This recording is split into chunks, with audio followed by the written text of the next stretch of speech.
Reviews are back, and today it's all about your next big promotion.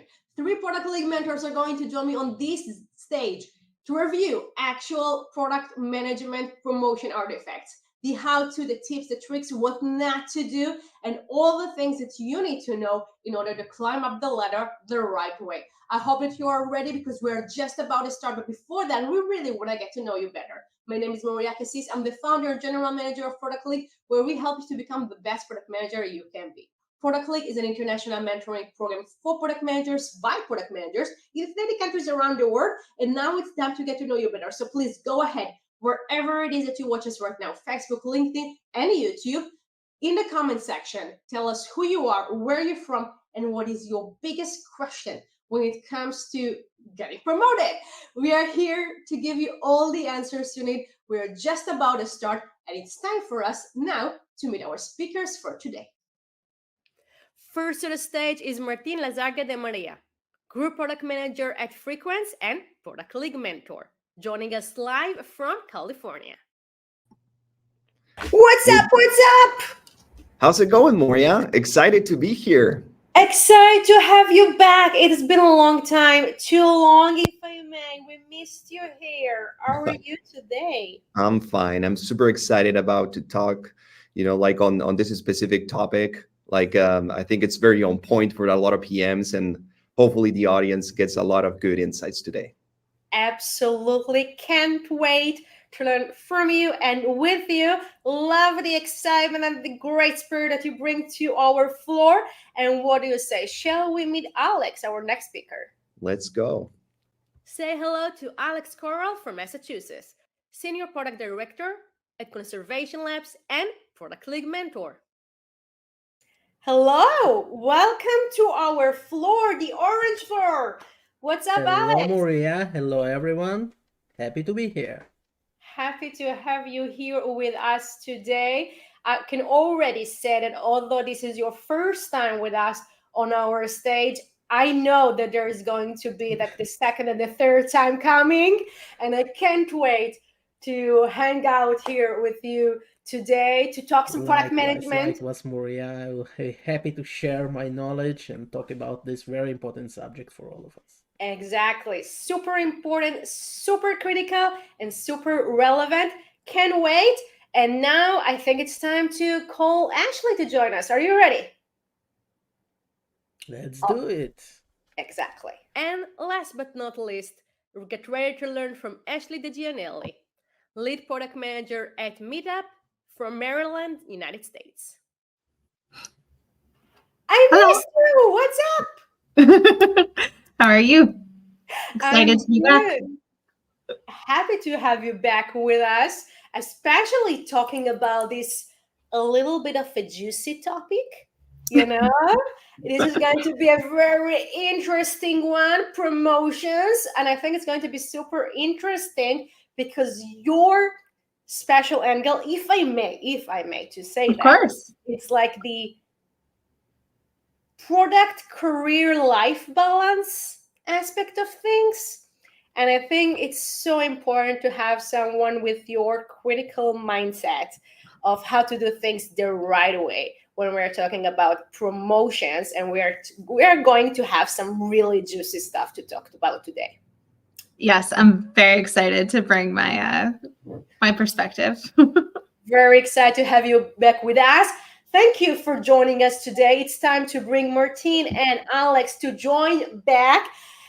This is going to be such a practical session. We are going to actually review product management promotion artifacts. You guys are going to give the audience the 10 commandments we should all follow religiously when we're talking about promotions. And we're going to spend the next hour talking about the how to, the what not to, and we're even going to have some time for a Q&A. That means that everyone in the audience should type in all the questions, all the dilemmas, all the things that you guys, leaguers, have on your mind and hearts when it comes to promotion. the three magnificent product league mentors are here to support you, and they've got your back. So please go ahead and act on that. Ask all the questions that you have. We are starting with the commandments, the things that we think you guys should follow up on religiously when we're talking about promotions. I'm going to start with one of my own, and this one is about really thinking about what promotions is for you. It's not just about the titles, it's about truly achieving something. I can say that I've seen it too many times when someone actually received the title, but they received no extra authority, no extra compensation, no extra, even not even the seat on in the table, right? Like nothing. So make sure that you understand what promotion is for you. Don't go for it just for the sake of having a promotion, because titles are nothing, guys. It's about product management work. That was my tip, my commandment. And Martin, I know you have 3 to share of your own. Are you ready? There you go. Yeah, let's go. Let's start. All right, awesome. So for this one, it's very important, right? Like be able to set up with your manager, measurable and attainable goals. So SMART goals, right?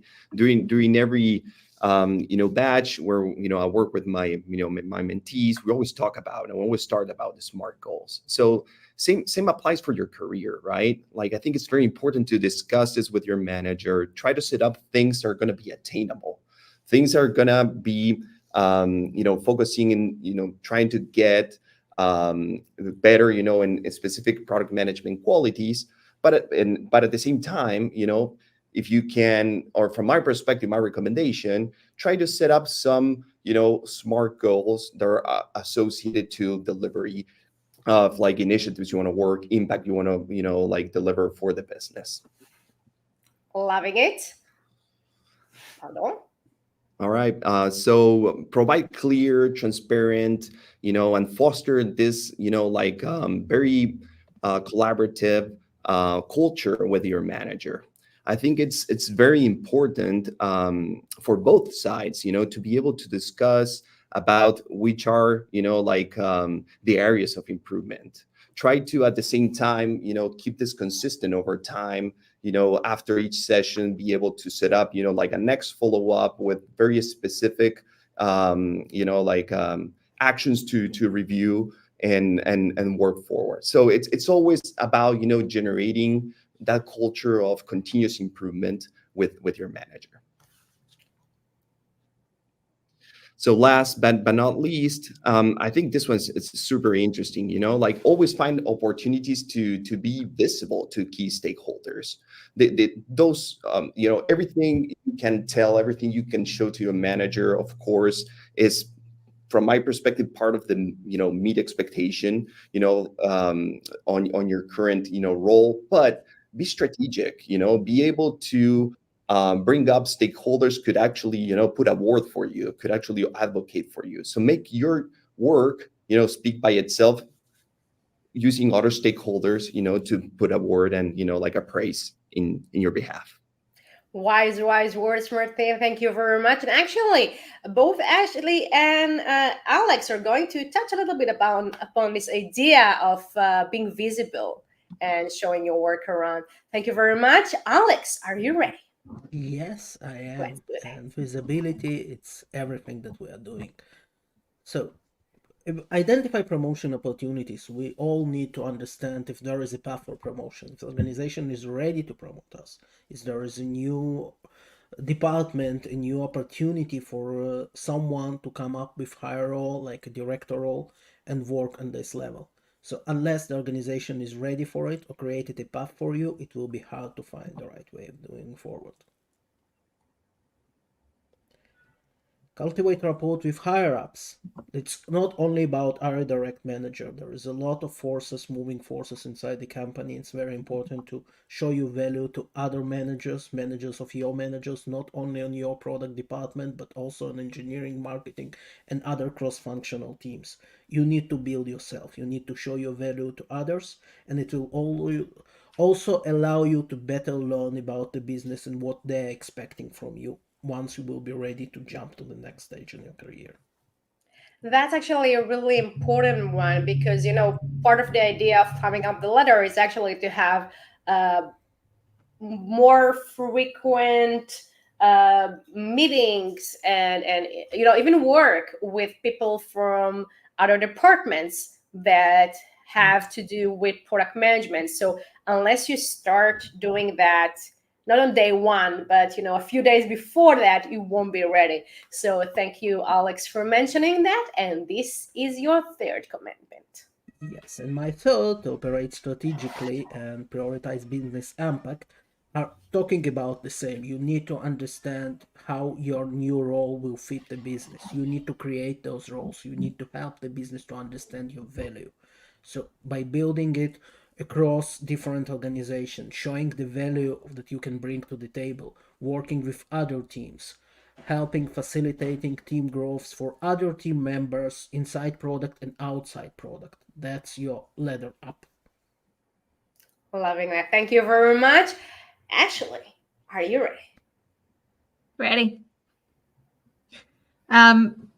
So focusing on growth, I think it's really important that not only you know your goal, but that you're ready and willing to dig into the growth that it'll require for you to reach it. I think if you just set a goal for yourself, what will happen is you'll reach that goal and you'll enjoy it for an hour or maybe a couple days, and then you'll immediately feel like you already have 5 more goals you want to reach that are pretty far out. And so I think really focusing in on what you plan on getting out of that goal, what it means to you, and enjoying the journey is really critical to your mental well-being. Absolutely. Thank you so much for mentioning this one. Seeking specific feedback. So similar to what Martin and Alex already touched on, it's so important to have other people be a part of your promotion process, right? We're never promoted in a vacuum.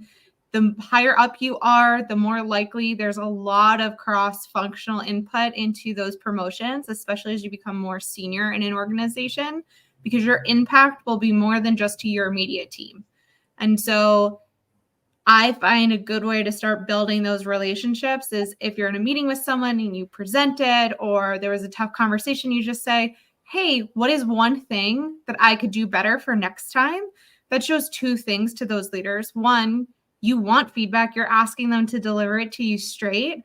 And 2, you're not asking them for what's something I could, you're like, just give me one thing I can focus on that I can improve for the next time. And then as you do that each time with people, they'll see your growth because they'll realize you're acting on what it is that they've given you as feedback in the past.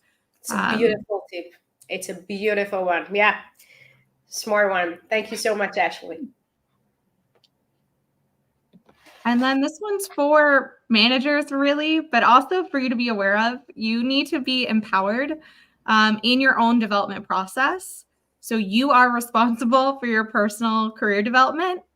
Your manager might want to help you, but they're not going to be able to outline the steps of how to get you there if you don't give them that input of what it is that you ultimately want to do. And so that will really, taking control of it and taking it on as your responsibility really frees you up from feeling like you're dependent on someone else, because the answer might be you want to get promoted at your current company, but the answer might also be that the best option for you is to grow elsewhere. And so you want to be flexible in terms of your approach and how you're approaching your development. I love the fact that you mentioned that, because I think this is one of the things I see so many juniors and not even junior product managers tend to think that we know where is it that they want to get to, and we know how to help them reach that point. And unless we truly know what everyone on our team wants to get from their career by them, by you guys, like helping us knowing and actually sharing that with us, we can't really be of help because we may have a vision for you, but this is what we think that will work for you, but it's based on our experiences, on our thoughts, on our goals. And you want to make sure that your career is based on your very own goals and your very own journey. So spot on, Ashley. Thank you for mentioning that. Be vocal in, a persuasive, nice, delicate way, and make sure that you voice what is it, the journey that you want to have. Martina, I have a feeling that you have something to add here. I love this last one. That's why I'm kind of like biting myself to share some comments on this one. So for me, it's about, and this is something I want to challenge the audience, right? Like as PMs, like to ask yourself, like, what is actually blocking you to move forward, and define your own path and your own success, right? And I think that's a very important question. We always talk about, how else PMs we need to ask are, the right questions. Well, ask yourself in this case, what is actually blocking me, to be able to succeed in my career? So yeah, I think it's a simple question, but very powerful that I want to challenge each PM here in the audience to ask themselves. A super powerful question. And I'm actually going to act on what you said, Martin. We already have some great questions in the chat. Now let's add another interesting layer on that. Tell us, what do you guys, leaguers, what do you see as success? What is your journey? Like, what do you want out of your promotion? Because it's not just about having this big aspiration. It's about having a concrete journey that suits your needs and wants. And actually, with that in mind, just yesterday, we posted a poll on our LinkedIn page asking product managers what's driving your promotion aspirations, with 3 options. The first is career advancement. The second is more recognition. The third is compensation and benefits. Leaguers, what do you think? Mentors, what do you think that is going to be the winning option in this poll? We still have 2 days for this running. Career advancement, more recognition, or compensation and benefits. What do you think? Ashley, I think you have your own idea of what is going to win with which option. Tell me. I wish it wasn't this, but I do think it'll probably be compensation. I think most people think the easiest way to increase their salary is to jump to the next level. So I feel like that's the most likely winner. Right there with you. Alex, what do you think is going to be? I want to believe that we will have a close tie between first 2 options, and compensation will be behind, since if you're only targeting compensation, it will be really hard to get promoted. You need to show yourself as a good product manager. You need to set your goals in such a way that it will not be about a promotion. It's what you want to achieve by the promotion, what you want to get in your next role. What drives you as a product manager, not necessarily director or VP, but product manager, someone who is responsible for the product.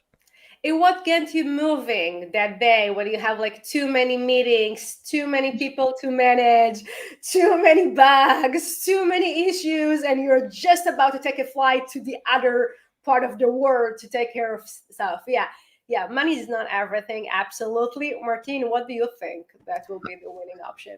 I'm with Ashley. What should be the winning option? I think I'm with Ashley in this one, I think that as PMs, a lot of times we commit the mistake of think about promotions and get obsessed about it. And we don't really focus about the journey to get there. So if we were all thinking about providing value, for the organization, I think everything else will fit in place, I love that. Wise words. Thank you very much, Martin, Ashley, and Alex, for sharing this with us. Now we are about to start a second portion of this session where you guys are going to review actual artifacts that have to do with promotions. Now, leaguers, everyone who is watching us right now, we've got your back. First, this session is being recorded, so you don't need to take notes, okay? Just enjoy the conversation and follow up afterward. Now, if you take a look at the details of this session, wherever it is that you watch us right now, Facebook, LinkedIn, and YouTube, you will see that we already listed all the links of the materials that we are going to review. So it's all there for you. You can visit it after the session, after the live session, and now just focus on the wise words that the mentors are going to share with us. And with no further ado, I think it's time for us to start with the first one. This is going to be an interesting one. It's going to be led by you, Alex. And are you ready? I am ready. Let's go. Let's go. So that's a very interesting article, and I really enjoy working through it and looking into the very the insights it provides, let's say. So Maria, if you can move forward to the first paragraph, which tells you, that's it, about working with your direct manager, how important to create the right connection with direct manager, understanding what will the anticipation from the direct manager. Direct manager in most of the cases will be your strongest ally in the organization. That's the person who hired you, and he knows better what you are after and what you can achieve. So asking the direct manager, and you already skipped it, so if you can go a little bit back on it, on the article, to the questions. No, back. You are going in the wrong direction. Here you go. So, working with direct manager on understanding your fit for the organization. What's the next step for you? How the direct manager sees the next step for you inside the organization. Those are super important, and will be the first part for you to take in the organization itself. So now we can move on and talk with one thing that I don't entirely agree with, calling promotions apolitical. Yes, they are political, but it's not only internal politics. It's a lot of moving pieces happening around. It's the organization itself. Are they ready to add another layer? Are they ready to add another director role? Sometimes, especially in public companies, they have a limit of number of VPs and directors that can be there. Some companies will try and create an extra layer with senior staff, principal level of individual contributors or managers or even directors that will allow them to enable the promotional path for the people that they want to bring to the organization. So moving on, about the company culture. So it's very important to see how you fit the company culture, how you are working with others inside the organization. Working with your skip level. We spoke about skip level on commandments. It's very important to understand what's happening outside of your bubble of your direct manager and your team, what's happening with other teams. And creating this rapport is super critical. And then it comes to, what do you want for a promotion? Asking yourself, what do you want to achieve? And that's super important to understand what you want to get from the promotion. And compensation is not the right answer.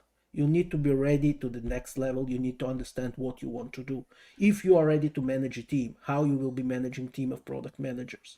What will be your impact on the team of product manager? How you can empower your team. Those questions you need to answer yourself before you are jumping into a path to promotion to director. Maybe you need to focus on the IC path and grow as IC, bringing more value to the organization without the extra burden of managing people as you go. So yeah, that is a very nice analogy here about the fishbowl. Do you want to elaborate on this analogy, or shall we continue? No, I think we can go on. I think we can go on and talk about how to accelerate the promotion. And I saw that we already had one of the questions in the comments about if it makes sense to switch companies. I don't think that it will be very productive. Usually it will be very hard to start in a new place and jump directly to the director seat or management seat. You need to earn your bread in the company. You need to earn your seat. You need to show what will be your value, learn the company, and especially for product manager, it's very hard to jump directly to the management seat. You need to understand the product. You need to understand the customer. Unless you are making switch in the same industry with very similar products, very similar customers, and it's almost never a case, it's better to start on learning and earn your promotion path in the company that you are at.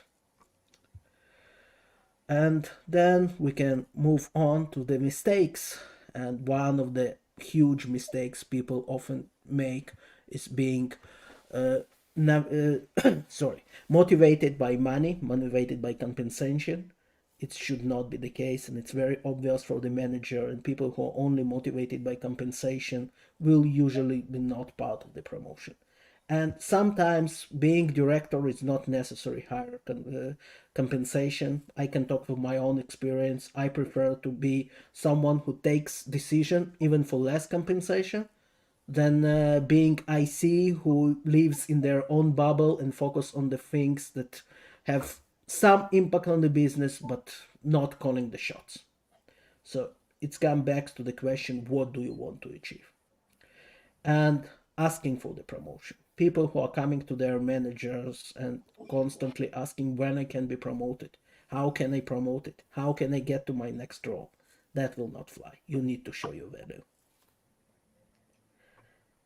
And very nice summary out of it. I think we already discussed everything about it. So understand the culture, understand the processes inside the organization, and grew to this role. That's fantastic. Thank you so much, Alex. Just to put things in context, this is a blog post by, I'm sorry, I forgot, Gibson Biddle. Gibson Biddle. And he is ex-VP product of Netflix. And he actually visited us here at Product League on this stage about a year or so ago. So we'll make sure to attach a link to his talk about product culture for you guys to watch. And what Gibson says here is that there is a way for us to align the promotion to have better chance for that. And Alex reviewed what Gibson had to share with us as what works, what doesn't, and what are the tips that we should all keep in mind. Loving that. Thank you very much, Alex. Martina, Ashley, anything that you would like to share on this one? I'll take it as a no. Although you guys usually have something to share about stuff, but that's fine. It means, Alex, that you covered everything and anything, which is, this is great. This is what we are here for you guys to do. And Ashley, are you ready for taking the next step? Let's do that. So tell us a little bit about that and then review it. Yeah, so this is basically an outline of Amazon's review process that they leverage internally in order to consider someone for a promotion. I do have a few issues with it, so I'm probably just going to love issues. We brought you exactly for that. Give me all the juice. Give me all the juice. One by one. So while I agree that people should be performing well, I think that just looking at performance metrics as like the first indicator as to whether or not someone should be promoted is deeply troubling, right? So if you put someone on a troubled area of the product and they're making great performance, but maybe not hitting exactly what the goals are, you have to look at what they've done and what they've put in place and how they're operating in that role. And so I feel like this misses the boat on step one, to be honest. I think it's a lot more nuanced than just did someone hit their metrics. And I believe it's likely more nuanced than this internally. But this is sort of like how they've set it up. So I take issue with that as that being like the first consideration. It's also weird to me that someone other than the direct supervisor would be considering someone for promotion. That seems super strange.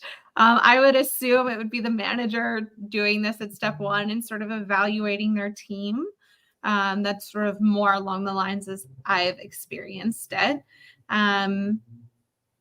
Supervisors should have a whole say over their IC, their direct report. And so I feel like some of these feel like this is an outside committee maybe that's evaluating people for promotion, which I know happens at very large companies. But it does feel like it should be the supervisor putting someone forward, getting them the recognition, building a case for their promotion, and gaining alignment. And the key here that it's true, I just think it's terrible because companies lose out on great people all the time because of this, which is there has to be a spot to promote that person too. Like Alex mentioned, there's often a limit on how many director roles they can have or VP roles.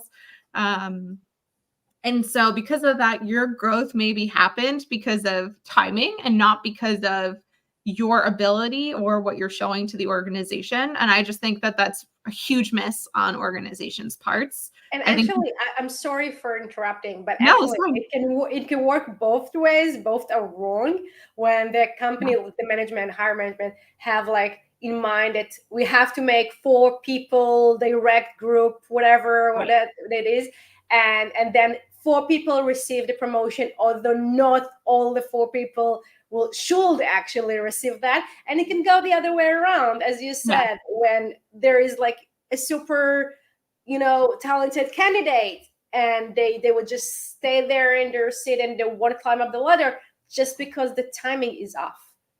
Yeah, exactly. I don't think that's a good reason to not promote people. I think companies have to adjust to the world we live in now. And I don't think HR has gotten there quite yet. I do think that there's some interesting pieces here that I think are great, like evaluating if they meet the necessary skills, so sort of like that baseline piece of that role, and making sure that they have the opportunity to develop those skills while they're in this process. The rule that I've always been given as a manager and followed is if I want to put someone up for promotion, they should be doing at least 50% of the next role. And that's to set them up for success, because you're likely not going to be able to do all of the role all on day one. But you want to be doing enough of it that your first performance review doesn't feel like you just got promoted and now you're getting torn to shreds in your first performance For review. them not to run away screaming, you mean? Yeah, exactly. Exactly. You want to feel like it's a supportive environment for growth, and that you're creating the right path for someone to develop into that role more fully.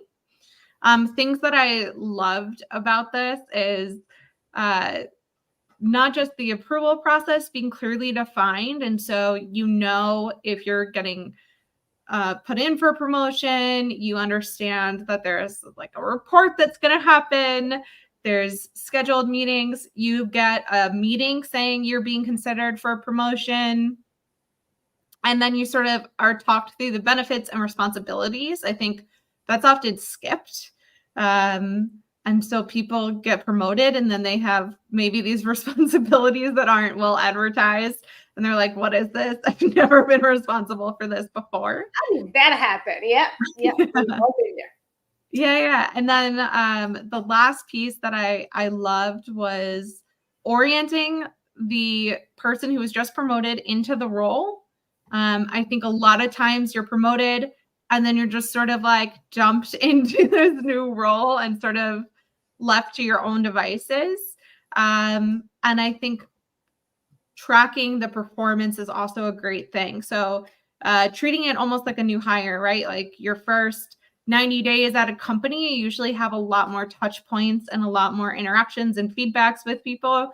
I think doing that when someone's recently promoted is a great way to ensure their success in that role and within the organization. I love that. I love everything you mentioned. And I think I love the combo of your thoughts as what I received from what you're saying is that we need to make sure that we don't just talk in terms of a promotion, but really break down the puzzle. So both the person who is being promoted and the company, including HR, management, everyone who's involved, really need to tackle the different elements that take parts in this promotion, because otherwise the person is not really understanding what they're going into. And you know what?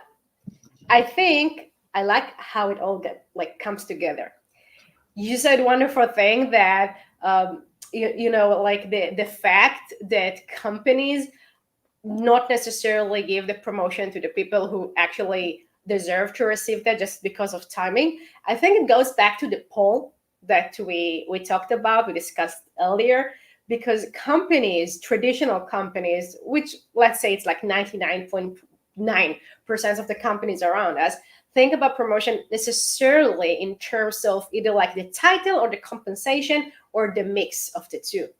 So if we cannot give you any more money because whatever happens at the company right now, we just won't promote you. If we can't put another name in the organization structure right now because someone is going to be mad, then the organization is not going to promote you. And we're missing the chance to show someone who actually does a really good job and has the potential to do an even better job, the opportunity for them to do more, just because companies, organizations think about promotion in such a narrow way.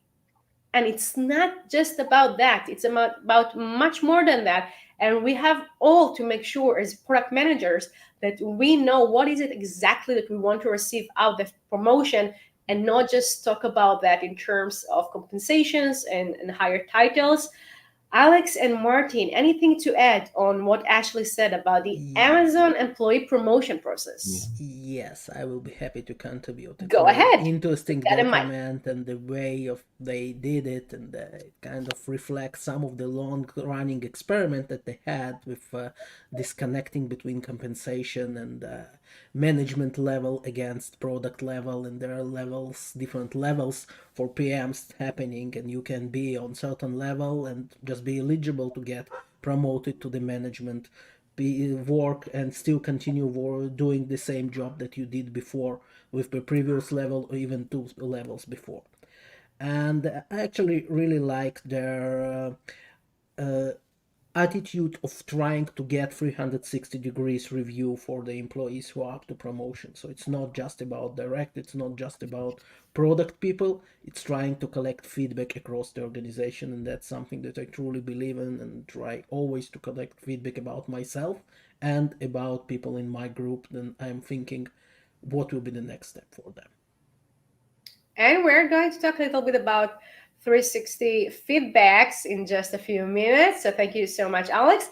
Martin, anything to add or no? So I think this is a perfect segue because we're going to kind of address like similar topics in this next one. So yes, and here it is. All right, awesome. So yeah, super cool. You know, like blog post here where a lot of renowned VPs from renowned companies are sharing their insights about how to set up goals for PM and how actually to determine that like success criteria. So I'm gonna highlight some of the good stuff here because again there's so much different approaches, and for me it's more about how you treat your experience as personalized as possible, because each company is very different. There's very different cultures, even though we're all PMs. From a generalist perspective, we do very similar stuff, but depending the industry, depending how driven the company is about I don't know, adoption or even going and focusing on biz dev, like a piece of growth and being more sales oriented. So all those are factors that as PMs we need to take into consideration as we set up like our own goals and our own path. So some of the good stuff that I like here is always having clear expectations and focusing on developing the skills necessary to progress is crucial, rather than solely fixating in the promotion. So I think Ashley, you mentioned about this, right? Like focus more about your path. Don't be obsessed with getting promoted, because that will distract you from the end goal. That is like, what do you need to do, right, to get promoted? So It's very important to change that and not become fixated only on promotion and try to focus instead of like concentrating and consistently delivering value and showcasing the value to stakeholders and the organization. Being obsessed and relentless in providing quality value for the org, it's the way to go. On the other side, there is some bad stuff that I really don't necessarily like here, because I feel it's, like on the feedback piece, because I feel like it's too generic sometimes, right? It's very, important to seek feedback, and valuable advice, but it's essential at the same time to complement it with very concrete examples. So understanding what is expected at, the next level, and actively working towards those expectations, tracking in regular one-on-ones with your manager, etc., is very important. So I was thinking, Moria, and maybe I can share my screen very quick now, Please because do. one of the things that I wanted to do from this session is leave something tangible, as I mentioned, like for oh, sorry, let me see if there you go. Here it is. It looks perfect. It looks perfect? Yes. Oh, awesome. Perfect. So basically what I did here is leave an asset for the audience, talking a little bit about the product growth path by levels. So one of the things Alex was mentioning, like for the different roles, for the different levels of those roles. So I wanted to kind of like go through, the specific, qualities that a PM needs to have, but make it more tangible on the different levels. So what for communication and associate PM, is expected from him? What about a product manager, a senior product manager? And then here we jump into, like what's expected from a more expert, and advanced individual contributor versus moving into the management, like piece of, product management. So I wanted to leave this asset, going through communication, leadership, technical skills, business IQ and knowledge, and then the scope of influence of these PMs. So this is like a very, small but valuable asset that could leave, after immediately this meeting, as you PMs to be able to, have something to start working on immediately after this. Already shared in the details of this session, wherever it is that you watch us right now, Facebook, LinkedIn, and YouTube. Look for the details, and you can also see it in the comments chat. It's there for you. It's a super, super valuable sheet created by Martin. It's another opportunity to say thank you. Thank you so much for doing that. And everyone in the audience, make sure that you check it out, because it's a really good one. Awesome. Something that may fall like more in the cliche, like of this like blog post, is that yes, it is very important to recognize the importance of holistic skills. So excelling as a generalist, as a product manager, is very commendable. But if you don't have the business acumen, right, or even like not being able to kind of fit if the company requires some kind of technology knowledge, that at the same time will affect some way, your promotion. So it's about finding that balance and coming back to what I was mentioning about like every company is different, and you as a product manager, used to ask yourself that question about, hey, what's blocking me? What are the things that I need to do to really highlight and get to the next level? Absolutely. And I can tell you that we already have 7 leaguers who downloaded your sheet already. That's impressive. So good job, everyone. Thank you for taking an active part in our session. Make sure to follow the recommendations live, because the session will be available for you always. This is great. Thank you so much. Now we're not stopping here, and Ashley, we have a special mission for you. Because you're going to talk about the notion of calibration meetings. You're going to explain a little bit about that. What is this thing that we're discussing? And you're going to tell us what is it that you think about that as the right or absolutely wrong way to determine whether someone should receive a promotion? Yeah, so basically a calibration meeting is something a lot of companies do, and they basically have folks in a room talking through performance reviews and sort of where people are ranked, and they sort of have a conversation around it. What the article highlights is that a lot of stereotypes and biases can play into calibration meetings if they're not done well. And so what this Harvard Business Review article sort of dictates is where are the best practices for this. So if you're in a company and you're in a calibration meeting, typical things are that women and minorities might get less airtime or what they refer to as a tightrope, meaning they're expected to do a lot more in order to receive the same recognition as other counterparts. And so an example they give is like of a Black colleagues in a law firm, and that the Black male colleagues, in order to be rated similarly to a white colleague, had to have a lot more relationships in the law firm. They kind of had to be super friendly with everybody to get the same kind of recognition, which has nothing to do with their role or their ability to do it, right?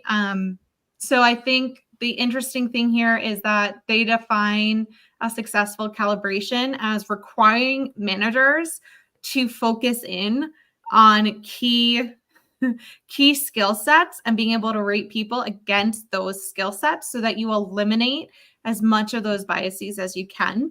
I've heard anecdotally through like my network, managers saying, oh, I had a much easier time getting this man on my team promoted than this woman. And they're both great at their jobs and have great, reviews from people who are working with them.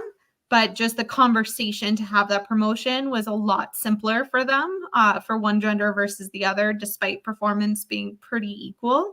And so I think the big takeaway here is that we all have biases that we might expect someone to do something, that we have to check. And we really have to keep in mind what it is that we're expecting someone to do. And is that expectation part of the role or not? Right? Because we're humans, we're complex creatures. And so, we're easily swayed by people we know, people we have a relationship with, right? Like if you have a negative interaction with a colleague, but you have a really strong relationship with them, you're going to think and say, they're just having a really bad day. I should check on them, versus reacting to that and being like, what's their problem? Why are they being like that? Right. And so we have to keep those things in mind when we're doing reviews too, and make sure that when we're having the conversations that it's really focused on their skills, and do those skills align to them getting a high promotion or medium promotion? Because companies love when most employees end up sort of like in the middle range. But sometimes that's just not fair to a team, right? We've all been there and been told your employees have to be on a bell curve, and a certain percentage should be a low rating and a certain percentage should be a high rating, and everyone else should be in the middle. And that's really unfair if you have a really high performing team and you kind of have to pick and choose who it is you're giving that highest rating to. So like, these are all things that I think are about how companies manage performance reviews and being able to feed promotions the right way. So this was a really interesting read. I definitely recommend it. Lots of interesting facts in there. And we should also address the fact that we, as hiring managers or whomever it is that create the skill set list required for that promotion, if we can't really put on a list of the qualifications that needed, we failed in our mission, right?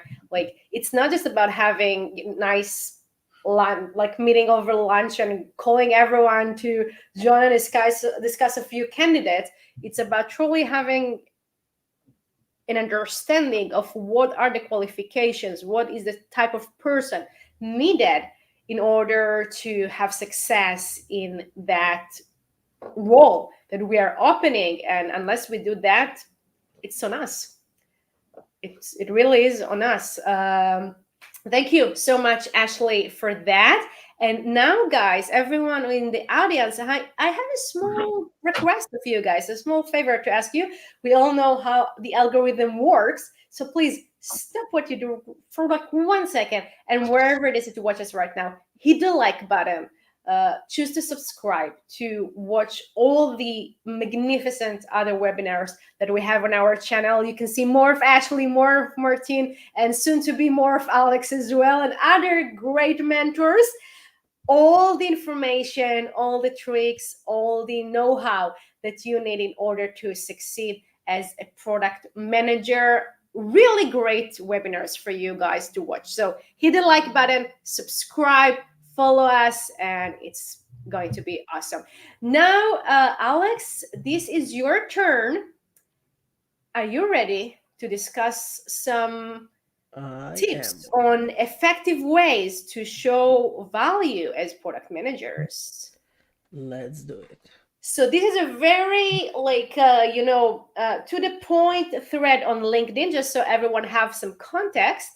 It asks people to submit their thoughts as how can product managers can show their work and show their value as kind of like a step of being promoted.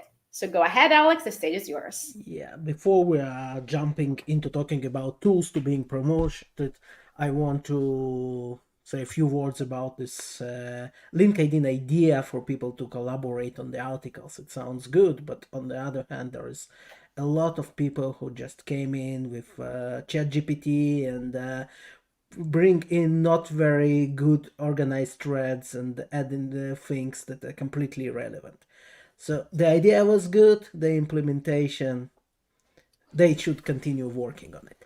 So, and this is why we have you here to review their work. Exactly for that. Yeah, part of the good product thread is trying to understand and see all the flaws and also good things in every product that you are seeing in your daily lives, folks.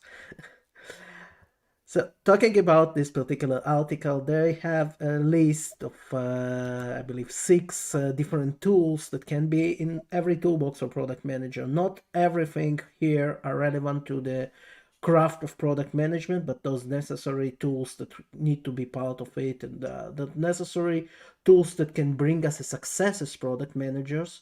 But if we are using those, it will help us along the way. So, define and measure success.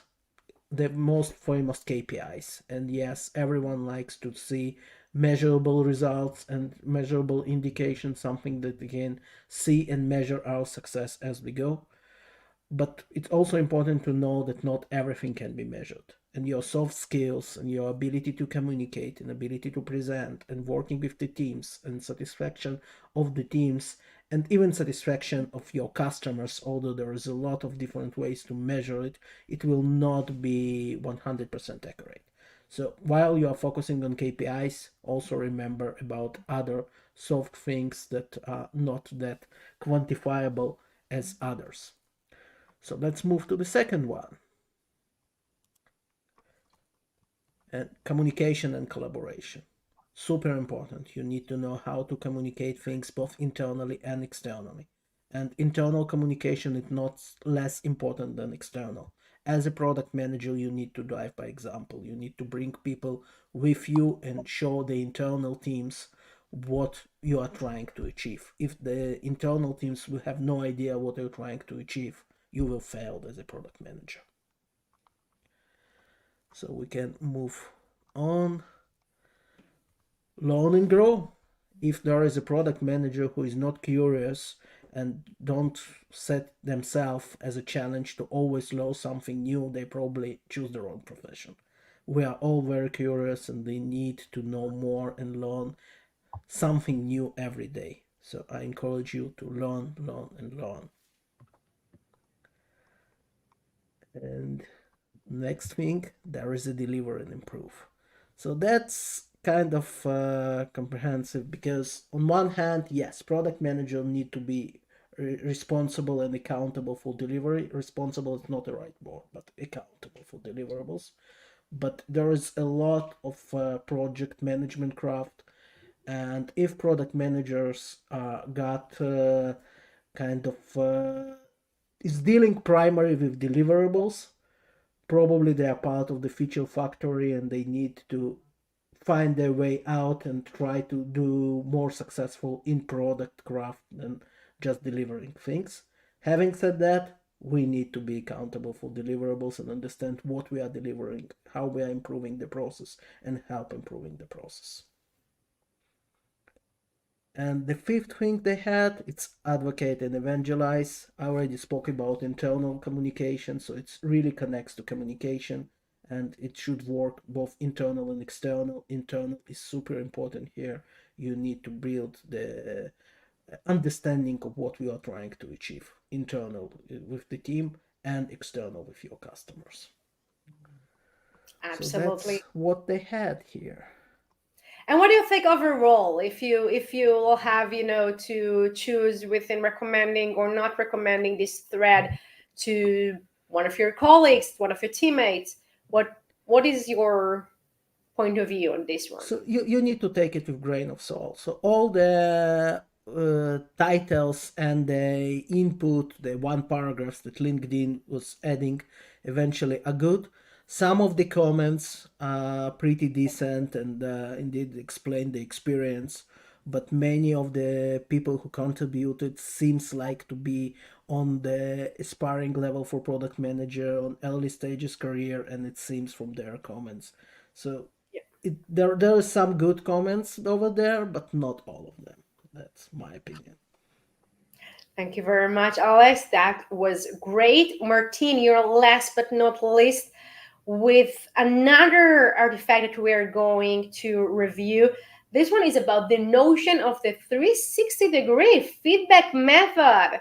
And I'm sure you have a lot to share with us. So go ahead. Of course. So yeah, I imagine this is like a very common topic for PMs today. Like a lot of organizations implement this, like a way to receive feedback. So I'm going to go straight to kind of share a little bit my vision, my personal vision, my experience. So that's great. Martin, just 1 second. I apologize for interrupting. While you'll do that, we'll show a few images that talk a little bit about that so everyone will have the context. So pardon for doing that. The stage is yours. There you go. Yeah. So the good thing, right, about this, feedback framework is that, yeah, there's the ability to provide, feedback from diverse range of perspectives about your performance. It's not just about your manager, providing feedback to you, but, involving several stakeholders on that feedback loop. Some of the things that, from my perspective, are not the best, and it's a common frustration in places where I've seen, this has been applied, is that you need to strategize very well, who you're going to ask for feedback. Because, everybody has a lot of work, and when you implement this, it's not about receiving feedback from one person, but it's from several. And those several require feedback from other several. And so it's a scale, number that it gets a little bit messy. And unless there's a culture where, it's promoted to be very responsible about, like the feedback and take it super seriously, it's kind of difficult, to keep up. At the same time, because of that, usually the feedback, sometimes comes biased, because when things go well, inside a team, etc., it's awesome. But then we all have conflicts, we all have issues, and during those situations, at the same time, it might be time for your promotion, it might be time for your performance review, right? And those people are going to be submitting, feedback, for you too. So it's very, interesting, the approach. I like it, but same thing. It needs to be very strategic on you, how you are, asking for that feedback. One major issue that I see at the same time is the lack of a specific feedback. There's a lot, and who in the audience didn't receive, like, okay, you should improve, XYZ. Okay. But what aspects of XYZ do I need to improve? Give me more, specific examples that actually it's going to be helping me. So, you're too hands-on. You need to be more strategic. What does that mean, right? Like, give me like real examples of that. Don't give me vague terms, and help me not to get frustrated at the same time. On the other hand, and I think what is actually spot on is that the feedback is always crucial, and it always needs to be taken seriously. So as a manager, in my case, using 360 or any other mechanism, I think that the most important thing is like always to follow up and define actions to address. And it's not one, just single session, but it's how you keep it sustained over time, to avoid frustrations, to avoid, missed expectations with your people. So yeah. Loving that. Thank you very much for the perspective, both on the management side and as a candidate. I love everything as you mentioned, Martin. Thank you so much. And we have selected 3 great questions from the audience, but we are short on time, so we are going to nail that with like to the point, super practical answers, and I know, guys, you have it in you. So we're starting with a question from Amanda, and she's asking, what are your thoughts on getting promotions by moving companies versus staying in the same place? Alex, you already shared a little bit about this one before. Martin and Ashley, what do you think? Yeah. You want to go first, Ashley? Sure. Yeah, I'll jump in. I know we only have a couple of minutes. So I would say it really depends. If you're in a situation where you're doing the role, you and your manager, maybe even your upline are all in agreement that you should be promoted, but there's no role to report you to, if you can interview for that role elsewhere, do it, right? It's your career. You are responsible for your own growth. But I would say if your goal with jumping a company is to move into the same position you're in now and try to promote that way, which is what I think Alex was referring to, I wouldn't do that. You're starting from scratch. So unless the conversation has been, we just don't see that in you, I think it's usually easiest, honestly, to work with the people you're working with and already have a relationship with to get to the point of being ready for promotion. And I've personally seen people really turn around once they have a firm understanding of what getting promoted will look like and what's expected of them to do that. Wise words. Thank you so much, Ashley. Martin. Yeah, so same thing. I think that's spot on, Ashley. So for me, it's more about, I'm assuming, first of all, right, that when you join this company, you actually made, like a good decision and a good trade-off, like why you wanted to join this company, right? So you already had, your own roadmap, your own, vision of like what you're trying to achieve. So yeah, every case is going to be very different, right?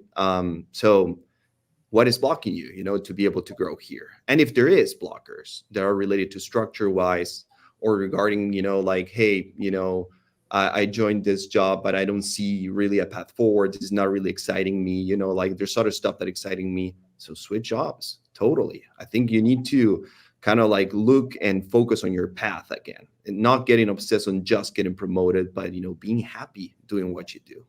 So that's my takeaway on this one. Great takeaway. Thank you so much. Moving on to the next question.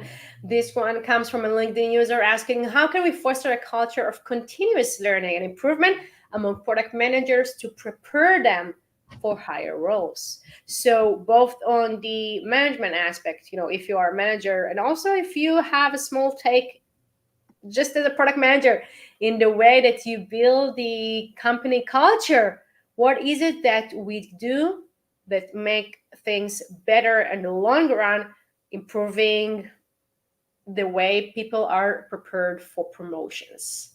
Nice. Who wanna jump right in? I can take this one. Go ahead. Sure. So for me, it's about, like creating opportunities for people, we find ourselves like constantly as managers, like sometimes having some issues, to delegate some work, and after, years experience, we realized that like empowering others, bringing up to speed, and building a culture of leveling up people is like the best you can do for yourself, for your own personal growth, and for the organization. So for me personally, it's about, and from a product manager perspective, like what I would do is like be vocal, be transparent, with your manager, show how your roadmap looks like, talk with him, seek for advice, and create those opportunities for yourself by pushing, yes. Loving that. Thank you so much. Anything to add, or shall we move to the third and not Yeah, less? let me add a couple of Go points ahead, in Alex. terms of tools, the tools that you guys can use that I found effective in the past. For example, you can facilitate share and learn sessions, and starting from your team and then moving to the company, having weekly lunch and learn kind of meeting, then someone can share something new. It's a way to teach things. From the product perspective, just ask questions, not answer, ask question, listen to others, try to ask them to bring more ideas to the table, and it will create this spark in them to learn more. That's always a good tip, by the way. Always. Thank you so much, Alex. And the last question comes from Eyal, very own Eyal, MNT here at Product League, asking, how can you keep a product manager and your team motivated when they expected a promotion but they didn't get it? How shall we deal with the rejection? Guys, this is the juicy one, and we have to give Eyal some answers. Martina, I think you have something to share with Eyal. Yeah, but again, Ashley, do you want to start? No, go ahead. You all have the opportunity to talk. Don't worry, Martina. Nice. I will make all of you for the juicy. You can see, guys, I get super excited about these topics, and you definitely want to talk about it because this is a very, very common, like situation, right? But so first of all, Eyal, so one of the things that I want to believe here too is that this shouldn't be a surprise for anybody, right? So you have, like a lot of loops during the year where even though you're following a plan, you define those goals, PMs are hitting them. But at the same time, like it's, and I want to bring an analogy here too, like some stuff that I do with my kids, right? They come, from school with, like a good exam, and okay, you did awesome. Yes. So it was super difficult to get there, right? But more difficult is like, how do you keep it sustained over time? How do you keep hitting those expectations and hitting those goals consistently over time? I think you mentioned something, Ashley, about, like you, part of your goals or OKRs is to have like what's next, in the next level, try to hit it consistently, like a 50% or something like that. So I agree 100% with that. It's not just meeting there, and being at that level, but how do you keep it sustained and you can say, you're ready to move forward. Last thing that I wanted to say is like I have a lot of high performant, like PMs that are consistently hitting goals, but again, creating that, culture of transparency, being super vocal. Don't be scared about saying, hey, this is an area where we still need to work. We need to improve. Maybe you are exceeding expectations in this areas, but in this one's you're meeting and you need to nail it to be able to reach to the same next level. Yeah. Thank you so much, Martin. That was great. And now, Ashley. Yeah, I think my question would be, why didn't they get it? And also, why did they expect it? Because to Martin's point, it should have been clear to them that they were not ready for it yet by the time the promotion, system happened. I'll say this, if it's due to something like a company constraint of I'm only allowed to promote one person on my team, and someone else was, 6 months further along and has been nailing it more consistently, you're probably not going to keep that person, because who wants to stay somewhere where it's down to a numbers game, right? Like that's just not how promotions should be handled. Because you're basically telling someone you're doing it, but you have to wait 6 months or a year before the company will recognize you for doing it. and more than compensation most of the time, it's the recognition of, I've worked really hard for this company and I want it to be seen and understood. So I'll say that. I'll say if it's a surprise because maybe there wasn't clear communication, I would be really honest with them, take their feedback, hear them, ask what could be better, going forward. Maybe there's something wrong in the process where it was really clear to you and it wasn't clear to them. Those things happen, and use it as a learning opportunity for both of you and really help them figure out what is the timeline for them, right? Like, is it the next review cycle where you'll be considering it? So every month for the next however long that is, you're going to meet with them and there'll be a special time on the calendar for you guys to talk through this.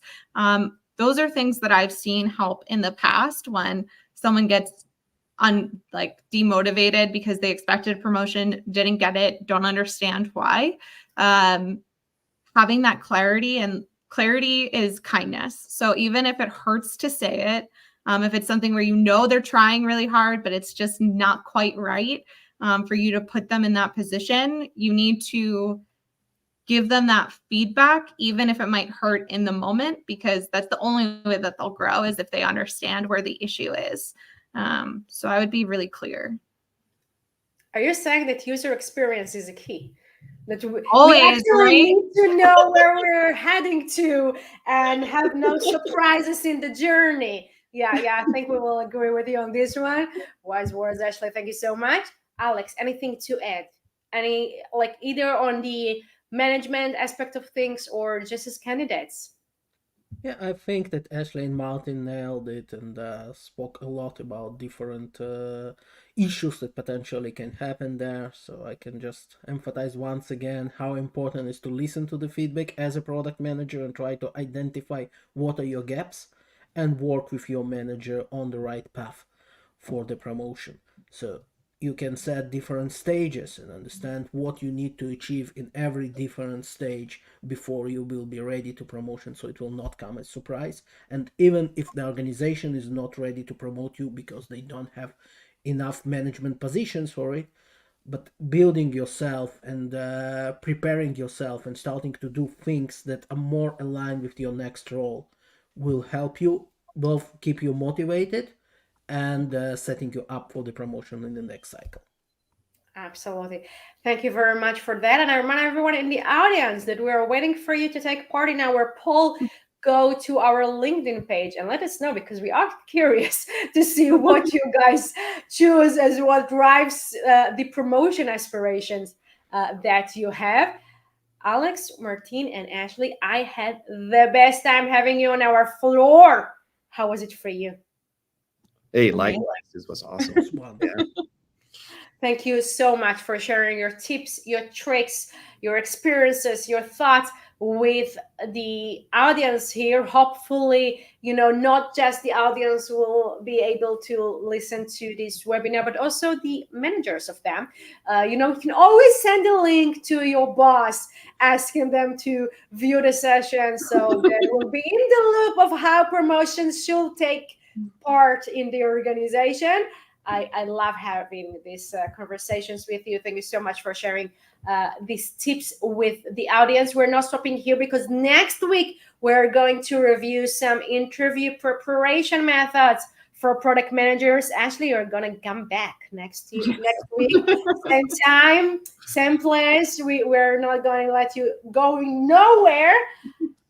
Martina Zargan, Maria, Ashley DeGenielli, Alex Coral, thank you so much for visiting us here on the Orange Floor. I can't wait to have you again here. And thank you, as always, for being Product League mentors, for being dedicated and giving so much to the community, shaping the next generation of product managers. Thank you so much. Can't wait to see you here again. Bye-bye, everyone. Bye-bye.